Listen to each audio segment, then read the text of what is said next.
वाडा कडूस गटातील लढती आणखी चुरशीच्या होऊ लागल्या आहेत। संजय घनवट आणि अतुल देशमुख यांच्या भांडणाचा फायदा घेत कांचन ढमाले यांना निवडून द्या, असं आवाहन माजी आमदार दिलीप मोहिते यांनी केलंय।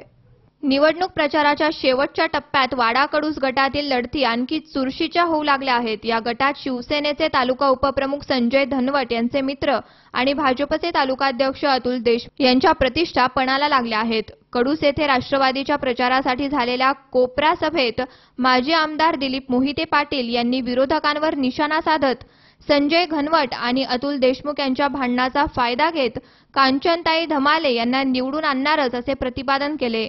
राघवून तिकडे गेलाय पलीकडच्या मतदारसंघात नाही पडवायचे तेथे त्या मतदारसंघात स्वतःचं मतदार नाही। बायकोला इथं उभं केलं करण्यामागचा उद्देश तुम्हाला सांगतो की अतुल देशमुख आणि संजय घनवट हे सख्खे मित्र, सगळ्या गोष्टी दोघांनी एकत्र केल्या। कुठे माती शिकली माहीत नाही, पण हे एकमेकाचा बदला घेण्यासाठी एकमेकाच्या विरोधामध्ये उभे आहेत। आता यांच्या भांडणाचा लाभ तुम्हाला घ्यायचा आहे। हा म्हणतो त्याची भावजय पाडल्याशिवाय राहणार नाही, तो म्हणतो याची बायको पाडल्याशिवाय राहणार। तुमची गंमत चालू द्या, आम्ही कांचनताईला निवडून आणल्याशिवाय राहणार नाही।